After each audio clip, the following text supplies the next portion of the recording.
Hello friends, welcome again to the concept of physical education.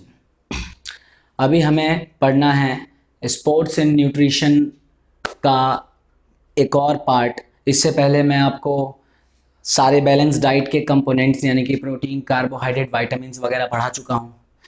Minerals पढ़ाना है मुझे, तो अब मैं थोड़ा वर्क पहले कर लिया है मैंने, ताकि आपका समय बच जाए। मिनरल्स पढ़ना है आपको। मिनरल्स यानी कि खनिज, जिस तरीके से मिट्टी से ही प्राप्त हो जाते हैं हमें सारे खनिज, वो खनिज जो मिट्टी में मौजूद है उसी मिट्टी से पौधों में अवशोषित होते हैं, प्लांट्स एब्जॉर्व करते हैं उसे। उसी मिट्टी से प्लांट्स एब्जॉर्व करने के बाद जब हम प्लांट प्रोडक्ट खाते हैं तो हमें मिल जाते हैं, या फिर एनिमल प्रोडक्ट खाते हैं तो भी जानवरों ने तो कहीं कभी ना कभी पौधे ही खाए होंगे, तो जानवरों से हमें मिल जाते हैं। बस ये है कि हर शरीर में गुजरते हुए उसका रूप थोड़ा बहुत बदल जाए तो अलग बात है, पर मिनरल्स तो ज्यों के त्यों हमारे शरीर में आ जाते हैं, रूप ना के बराबर ही उनका बदलता है।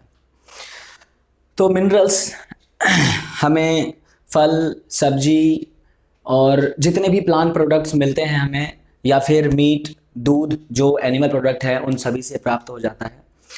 हमारे पास दो प्रकार के मिनरल्स होते हैं, मैक्रो मिनरल्स जो हमें अधिक मात्रा में चाहिए, और माइक्रो मिनरल्स जो हमें कम मात्रा में, बहुत ही थोड़ी मात्रा में चाहिए। दोनों मिनरल्स के बारे में हमें डिटेल पढ़नी है। 7 प्रकार के मैक्रो मिनरल्स और 10 प्रकार के माइक्रो मिनरल्स के बारे में हमें पढ़ना है। कहीं कहीं और भी माइक्रो मिनरल्स में और भी दिया हो सकता है। मैक्रो मिनरल्स तो इतने होते हैं, माइक्रो मिनरल्स में और भी दिया हो सकता है, कहीं 11 कहीं 12। वो ये ही ट्रेस एलिमेंट्स में, मतलब इसको ही आप ऑथेंटिक मान के पढ़ेंगे। जैसा कि मैंने आपको बता दिया था पहले भी कि विटामिन्स एंड मिनरल्स को प्रोटेक्टिव फूड कहा जाता है, क्योंकि ये रक्षात्मक भोजन होते हैं, शरीर को इम्यूनिटी प्रदान करते हैं, बीमारियों से लड़ने की क्षमता देते हैं, बीमारियों से बचाते हैं, लेकिन ऊर्जा कोई प्रदान नहीं करते। लिख दिया मैंने, मिनरल्स यानी कि खनिज गिव्स नो एनर्जी, इसको प्रोटेक्टिव फूड कहा जाता है। मैक्रो मिनरल्स और माइक्रो मिनरल्स दो तरह के होते हैं, इस तरफ मैक्रो मिनरल्स और इस तरफ माइक्रो मिनरल्स का डिस्क्रिप्शन है। पढ़ते हैं, देखिए। सोडियम, सोडियम यानी कि Na, साइंटिफिक नहीं लिखा मैंने। उसके स्रोत नमक से, जो हम घर में नमक खाते हैं, टेबल सॉल्ट जिसको बोलते हैं, वो नमक, सोया सॉस, थोड़ी मात्रा में ब्रेड से, सब्जी से और समुद्री भोजन से हमें प्राप्त हो जाता है। इसका कार्य शरीर में फ्लूइड बैलेंस यानी कि लिक्विड का बैलेंस, मतलब कि शरीर के अंदर लिक्विड का बैलेंस आप देखो किस किस चीज़ से बनता है। पसीना निकल जाता है शरीर में, अगर ज़्यादा पानी होता है तो यूरिन ज़्यादा निकल जाता है, अगर ज़्यादा पानी होता है तो, और अगर कम हो तो रुकता है शरीर में। अगर शरीर में पानी की कमी हो तो शरीर भी उसे मतलब फूंक फूंक के खर्च करता है। इसी को बोलते हैं बैलेंस बना के चलना। तो शरीर में फ्लूइड का बैलेंस, प्लाज्मा, हमारे खून में जो प्लाज्मा है वो भी फ्लूइड है। हमारे सेल के अंदर, हर कोशिका के अंदर प्लाज्मा मेम्ब्रेन के अंदर साइटोप्लाज्म होता है, लिक्विड के अंदर ही सब कुछ तैरता है। तो पूरी बॉडी के अंदर लिक्विड का बैलेंस मेंटेन करने में हेल्प करता है ये सोडियम। मसल कॉन्ट्रैक्शन यानी कि जैसे अभी मैं हाथ उठा रहा हूँ, नीचे कर रहा हूँ, अपनी आंखों की पुतलियों भी झपकाने के लिए मेरी मांसपेशी कभी सिकुड़ रही है, कभी फैल रही है, इसको बोलते हैं मसल कॉन्ट्रैक्शन। मतलब मसल कॉन्ट्रैक्शन करने में मदद करता है। और नर्व सिग्नल ठीक रखता है। नर्व का मतलब होता है जो मेरी तंत्रिकाएं हैं, जो मुझे सूचना देती है, उन सूचनाओं के आदान प्रदान को बढ़िया बना के रखता है। मतलब अगर सोडियम की कमी हो जाए तो सूचनाओं के आदान प्रदान में दिक्कत होने लगती है और क्रियाएं खराब हो जाती हैं। सोडियम की कमी से जो बीमारी होती है, मैंने इसीलिए ब्लू बॉक्स बना दिया, उस बीमारी को कहते हैं हाइपोनेट्रीमिया। मतलब शरीर में सोडियम की कमी को कहा जाता है हाइपोनेट्रीमिया। हाइपो माने कमी, हाइपर माने ज्यादा, कहते हैं ना हाइपर टेंशन, हाई बीपी हो गया, हाइपर टेंशन माने ज्यादा, और हाइपो माने कम। तो हाइपोनेट्रीमिया सोडियम से की कमी को कहा जाता है। इससे किडनी फेलियर और हार्ट फेलियर होने की संभावना रहती है। और जिस काम को ये अच्छा करने में मदद करता है वो काम तो खराब होगा ही होगा, जाहिर सी बात है। यानी कि मांसपेशियों के संकुचन में दिक्कत आएगी, मतलब मसल कॉन्ट्रैक्शन में दिक्कत आएगी, नर्व सिग्नल ठीक से काम नहीं करेगा आपका, और शरीर में फ्लूइड का बैलेंस भी खराब हो सकता है। मीन्स जो कार्य है वो कार्य करने में तो दिक्कत आएगी ही आएगी, साथ में ये एक्स्ट्रा प्रॉब्लम लिख दी गई है। क्लोराइड, कहीं भी सोडियम, नमक खाते हो तो सोडियम अकेले नहीं मिलता, नमक का फॉर्मूला ही होता है सोडियम क्लोराइड, तो सोडियम के साथ साथ हमें क्लोराइड भी मिलता है। तो स्रोत सेम टू सेम लिख दिए मैंने, और इसके कार्य भी सेम टू सेम, बस एक एक्स्ट्रा कार्य है कि ये शरीर में पेट के अंदर एसिड बनाने में मदद करता है। कौन सा एसिड? HCl, hydrochloric acid. वो हाइड्रोक्लोरिक एसिड में क्लोरीन की मात्रा होती है, तो ये पेट में HCl बनाने में मदद करता है। इसका भी कार्य, इसकी कमी को कहते हैं हाइपो, कमी मतलब हाइपोक्लोरीमिया। इसकी कमी से कमजोरी, थकान महसूस होना बड़ा कॉमन है। पोटेशियम, पोटेशियम कहाँ से प्राप्त होगा? मीट से, मिल्क से, फ्रेश फ्रूट्स, ताजे फल और सब्जी से, केला, अनानास से, होल ग्रेन। होल ग्रेन को अगर आपको पता हो तो ठीक है, नहीं तो मैं बता देता हूं। होल ग्रेन यानी कि एक तरीके से ओट्स, पूरा अनाज, दलिया जो आप खाते हो ना, पूरा अनाज जो दलिया आप खाते हो, दैट इज होल ग्रेन्स। तो होल ग्रेन से प्राप्त हो जाता है पोटेशियम, और दाल वगैरह से, दाल तो अच्छा स्रोत होता है पोटेशियम का। इसका काम भी शरीर में फ्लूइड बैलेंस बना के रखना, तरल पदार्थ का बैलेंस बना के रखना, शरीर में लिक्विड का बैलेंस बना के रखना, और मसल कॉन्ट्रैक्शन में हेल्प करना। देखो यहाँ से मैं आपको बता दूं, अगर पोटेशियम की कमी हो जाती है, मैंने कई बार फेस किया है, पोटेशियम की कमी होने पर मस्कुलर स्पैज्म होने की संभावना बनी रहती है। स्पैज्म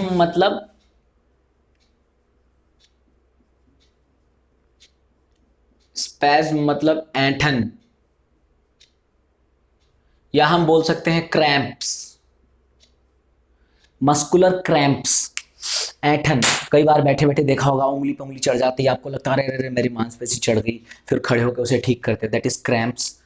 तो क्रैम्प के कारण, देखो क्रैम्प्स के लिए सिर्फ एक ही कारण पोटेशियम नहीं होता, क्रैम्प्स के कई संभावित कारण हो सकते हैं, वो एक अलग चीज है।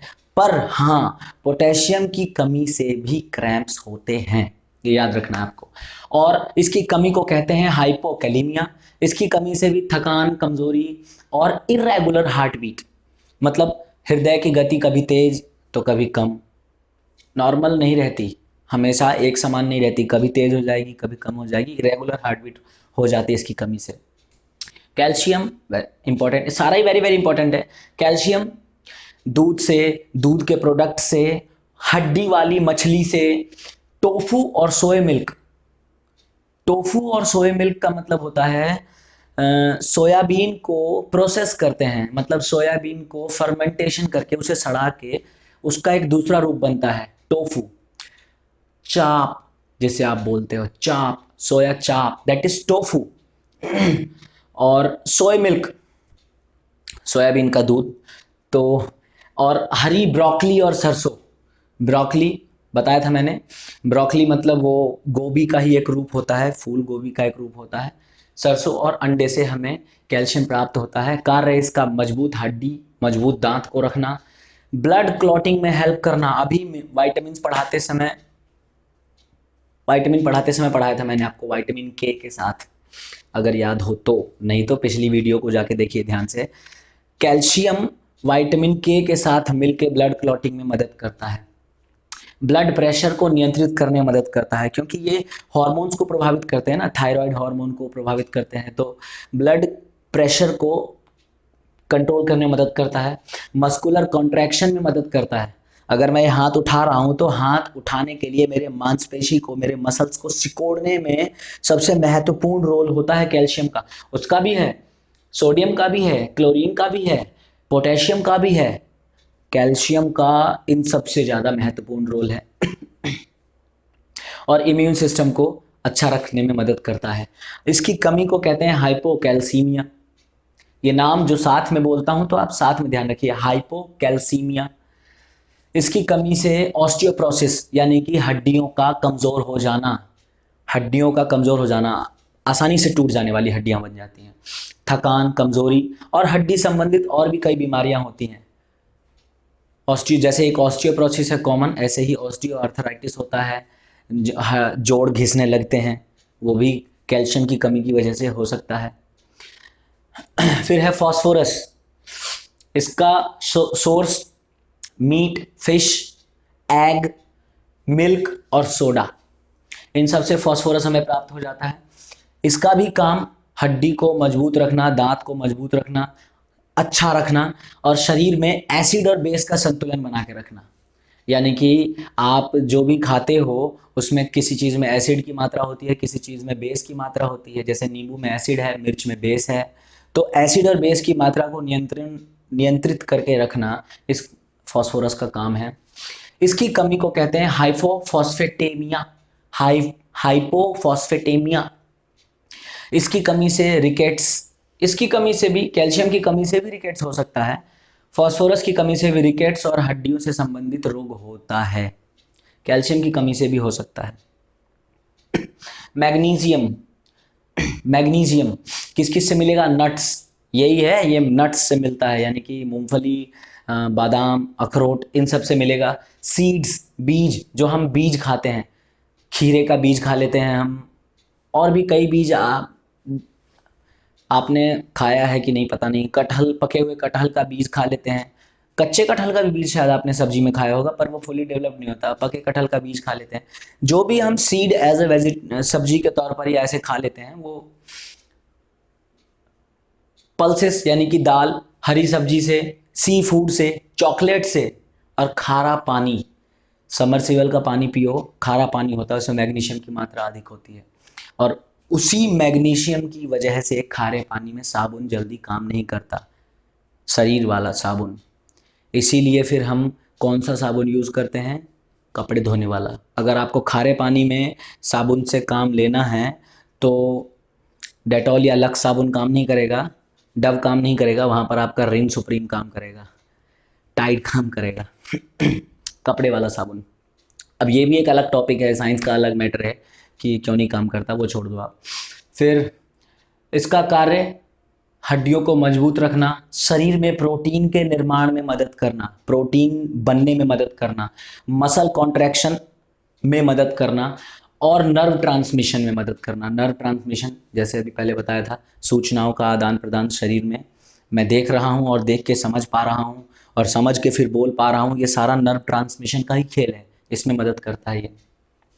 उसके बाद डायबिटीज़, सॉरी, ये डिजीज़, इसकी कमी से होने वाली बीमारी क्या क्या है? डायबिटीज़ हो सकती है, हाइपरटेंशन यानी कि हाई बीपी हो सकता है मैग्नीशियम की कमी से, ऑस्टियोप्रोसिस यानी कि हड्डी से संबंधित रोग हो सकते हैं।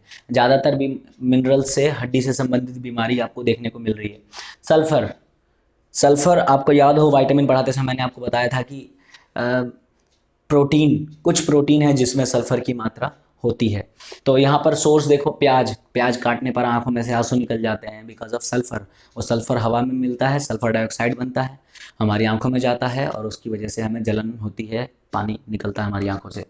तो प्याज से, मीट से, फिश से और नट्स से, इन चीज़ों से सल्फर मिलता है हमें। और काम इसका प्रोटीन निर्माण में मदद करना। कौन सा प्रोटीन? सिस्टीन, मतलब ऐसे प्रोटीन जिसमें सल्फर होता है। तो इसकी कमी से क्या होगा? सिस्टीन नाम के प्रोटीन के निर्माण में कमी आ जाएगी। और ये सिस्टीन प्रोटीन क्या काम करता है? ये सिस्टीन प्रोटीन एंटीऑक्सीडेंट्स की तरह काम करता है। एंटीऑक्सीडेंट का मतलब है जो हमारे शरीर में कोशिकाओं की उम्र को तेजी से ढलने से रोकता है, जल्दी बूढ़ा नहीं होने देगा आपको। पर अब सल्फर की कमी होगी शरीर में, तो ये एंटीऑक्सीडेंट की भी कमी होगी आपके शरीर में, तो कोशिकाएं जल्दी जल्दी उम्र बढ़ेगी, उनकी झुर्रियां ज़्यादा जल्दी आ जाएंगी चेहरों पर। फिर माइक्रो मिनरल्स पढ़ना है हमें। माइक्रो मिनरल्स, वो मिनरल्स जो थोड़ी मात्रा में आवश्यक हैं। सबसे पहला आयरन, किससे प्राप्त होगा? लाल मांस, लाल मांस को बोलते हैं बीफ, प्रचलन में तो बहुत होता है। अब लाल मांस में क्या बोलूं? मछली, अंडा, नट्स, होल ग्रेन, पूरा अनाज, ग्रीन वेजिटेबल्स, हरी पत्तियों में आयरन बहुत मिलता है, कहते हैं ना पालक खा भैया आयरन का अच्छा स्रोत है, मेथी आयरन का अच्छा स्रोत है, इसीलिए कहते हैं।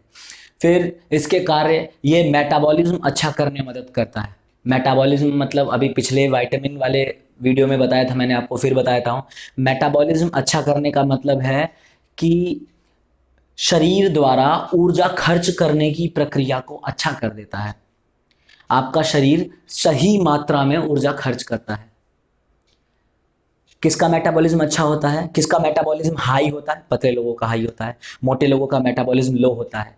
ऐसे ही महिलाओं का मेटाबॉलिज्म भी लो होता है, पुरुषों का मेटाबॉलिज्म हाई होता है। गर्मियों में मेटाबॉलिज्म लो रहता है, गर्मियों में मेटाबॉलिज्म हाई रहता है, सर्दियों में मेटाबॉलिज्म लो रहता है।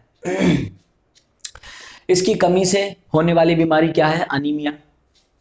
आयरन की वजह से हीमोग्लोबिन बनता है, आरबीसी का निर्माण होता है, और इसकी कमी से क्या होगा? अनीमिया हो जाएगा आपको। गर्भवती महिलाओं में भ्रूण के विकास में दिक्कत आने लगती है, सही से विकास नहीं होता, इसीलिए तो डॉक्टर कहते हैं कि प्रेगनेंसी के महीना 2 महीना पहले से ही आपको आयरन के टैबलेट्स लेने को की सलाह देते हैं डॉक्टर। आयरन की गोलियों को सुबह शाम लो, ऐसा कहते हैं। दूसरा है जिंक। ये भी भले ही ट्रेस एलिमेंट है, भले ही थोड़ी मात्रा में चाहिए, लेकिन महत्वपूर्ण बहुत है ये सारे। किससे प्राप्त होगा? मीट से, फिश से, एग, अंजीर, फिज अंजीर, बीट रूट, चुकंदर आदि से प्राप्त होता है। कार्य देखो, प्रोटीन के निर्माण में मदद, घाव भरने में मदद करता है, भ्रूण के ग्रोथ में, जो हमारे जो इम्ब्रियो होता है उसके ग्रोथ में मदद करता है, स्पर्म प्रोडक्शन में मदद करता है, और सेक्सुअल लाइफ और इम्यूनिटी को बढ़ाता है। टेस्टोस्टेरॉन के उत्पादन में मदद करता है ना ये, तो सेक्सुअल लाइफ और इम्यूनिटी को बढ़ाता है। और इसकी कमी से बौनापन, मतलब शरीर के ग्रोथ में कमी हो जाती है। ज़्यादा कमी हो जाए तो दस्त लगने लगते हैं।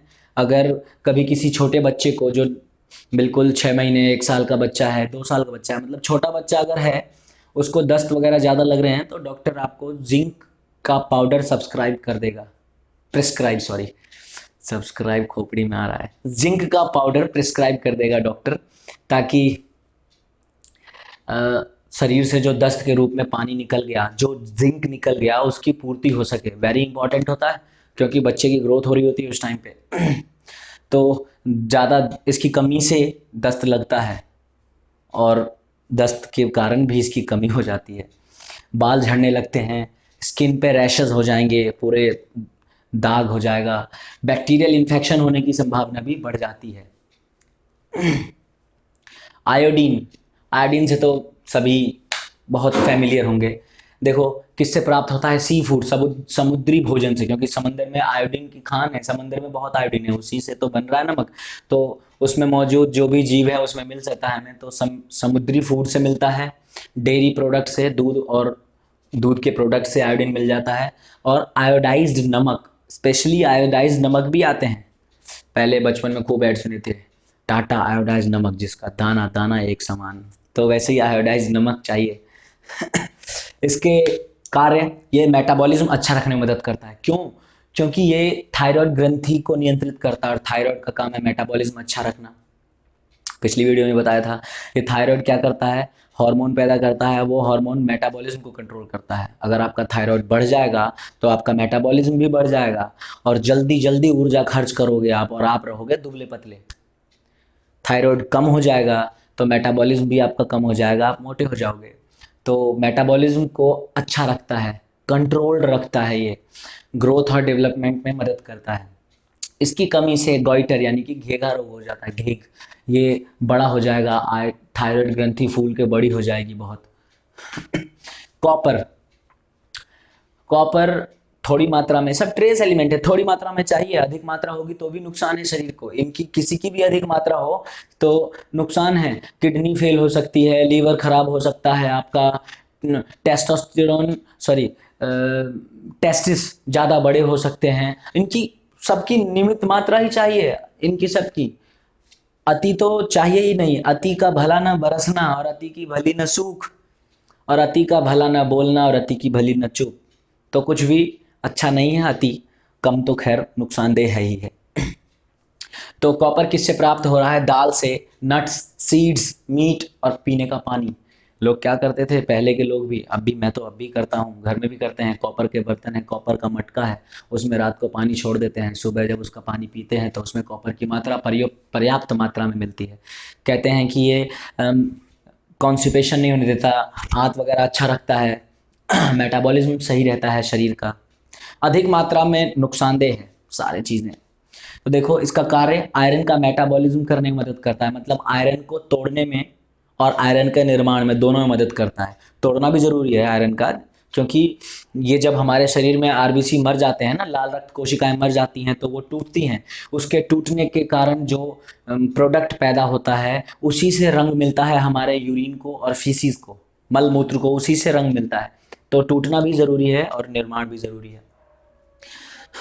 और एंजाइम्स के निर्माण में मदद करता है। इसकी कमी से होने वाली बीमारी वही अनीमिया, कमजोरी, पीलापन और डब्ल्यूबीसी की मात्रा में भी कमी हो जाती है, यानी कि बीमारी से लड़ने की क्षमता भी घट जाएगी आपकी। मैग्नीज, ये प्लांट प्रोडक्ट से मिलता है। प्लांट प्रोडक्ट आप कुछ भी ले लो, प्लांट प्रोडक्ट, क्योंकि पौधों में मैग्नीज की मात्रा अच्छी खासी होती है, तो प्लांट प्रोडक्ट से आपको मिलेगा। जो भी प्लांट प्रोडक्ट खा लो, एनिमल प्रोडक्ट में नहीं मिलेगा आपको। एंजाइम्स का निर्माण एनिमल प्रोडक्ट में कैसे मिलेगा? ये एनिमल प्रोडक्ट में कैसे मिलेगा आपको? अब प्लांट प्रोडक्ट खाने के बाद हमारे शरीर में आया तो ये बहुत थोड़ी मात्रा में शरीर में आता है, तो खुद ही शरीर इसका यूटिलाइज कर लेती है। अगर आप एनिमल प्रोडक्ट से लेने की कोशिश करोगे तो बहुत ही ना ना ना के बराबर आपके बॉडी में जाएगा, तो हम उसे काउंट में नहीं लेते। ऐसा नहीं है कि बिल्कुल ही नहीं आएगा, पर उसे काउंट में नहीं लेते। प्लांट प्रोडक्ट से ज़्यादा मिलेगा आपको। एंजाइम्स का निर्माण करने में मदद करता है, और इसकी कमी से भी ग्रोथ में कमी हो जाती है, प्रजनन क्षमता में कमी हो जाती है। ग्लूकोज इंटॉलरेंस, यानी कि शरीर को ग्लूकोज नापसंद होने लगता है। आप ग्लूकोज का कुछ भी लोगे तो शरीर उसके लिए बैक मारने लगेगा, आपका पेट रिवर्स करने लगेगा, पेट में दर्द हो जाएगा, कॉन्स्टिपेशन हो जाएगी, तरह तरह की दिक्कतें। और कार्ब और फैट का मेटाबॉलिज्म खराब हो जाता है, मतलब कार्बोहाइड्रेट और फैट जितना टूटना चाहिए उतना टूटेगा नहीं, निर्माण भी कम हो जाएगा। सेलेनियम, मीट, सी फूड और होल ग्रेन से प्राप्त होता है। ये हमें एंटीऑक्सीडेंट की तरह काम करता है। अभी बता चुका हूं एंटीऑक्सीडेंट का मतलब उम्र को धीरे धीरे बढ़ाने वाला, मतलब कोशिकाओं को धीरे धीरे बूढ़ा करने वाला एंटीऑक्सीडेंट का काम करता है ये। और इसकी कमी से मानसिक विकास का कम हो जाना, केसान डिजीज, केसान डिजीज खास बीमारी होती है। इसमें क्या होता है, हृदय जरूरत से बड़ा हो जाता है और उसकी कार्यकारी क्षमता घट जाती है। मतलब कहने को तो हार्ट बड़ा हो गया लेकिन उसके कार्य करने की क्षमता कम हो गई, इसको केसान डिजीज बोलते हैं। फिर फ्लोराइड, पानियों में बहुत फ्लोराइड होता है, टूथपेस्ट में भी कहते हैं कि फ्लोराइड की मात्रा देने लगे हैं, एड वेड आता है। किससे मिलेगा? मछली से, चाय से और पीने के पानी से। ये दांत और हड्डी के निर्माण में मदद करता है और दांत को सड़ने से बचाता है। अगर पानी में फ्लोराइड की मात्रा कम होगी तो भी आपके दांत सड़ने लगेंगे, और फ्लोराइड की मात्रा ज़रूरत से ज़्यादा होगी तो भी आपके दांत सड़ने लगेंगे। और इसकी कमी से ऑस्टियोप्रोसिस, यानी कि हड्डियां कमज़ोर होने लगती हैं। बताया ना, कमी होगी तो भी हड्डियां खराब होने लगेंगी और अधिक होगी तो भी हड्डियां खराब होने लगेगी। उसके बाद क्रोमियम क्रोमियम किससे मिलेगा? लीवर से, नट्स से, चीज़ से और होल ग्रेन से। इनके अलावा भी सब में एक्सेट्रा खुद लगाते रहो। ये इंसुलिन के साथ मिलकर बॉडी शुगर को कंट्रोल करने में मदद करता है, यानी कि इंसुलिन का राइट हैंड समझ लो एक तरीके से। इंसुलिन को मदद करता है शरीर के ग्लूकोज को कंट्रोल करने में। प्रोटीन का निर्माण, अब इसकी कमी से क्या होगा, प्रोटीन का निर्माण बंद हो जाएगा और इंसुलिन का राइट हैंड कम हो गया, गड़बड़ हो गई तो आपको डायबिटीज हो जाएगी, टाइप 2 डायबिटीज। और हार्ट डिजीज, हृदय से संबंधित बीमारी हो सकती है। हृदय का मतलब हार्ट रेट आपका बढ़ सकता है, घट सकता है, और उसकी फंक्शन खराब हो सकती है। मॉलिब्डेनम होल ग्रेन से, हरी सब्जी से, दूध से, लीवर से मिलेगा। ये भी एंजाइम के निर्माण में मदद करता है। और इसकी कमी से क्या होगा, इंसान के आईक्यू में कमी आ जाती है, मिर्गी यानी सीजर्स पड़ने लगेंगे उसे। आंखों की लेंस जगह से डिसलोकेट हो सकती है, आंखों की लेंस डिसलोकेट हो सकती है। ये थोड़ा अलग सा सुनने को मिला होगा आपको। कोबाल्ट, ये पिछली वीडियो में भी पढ़ा चुका हूं मैं, विटामिन B12 में कोबाल्ट होता है। हरी सब्जी, होल ग्रेन और नट से मिलता है हमें।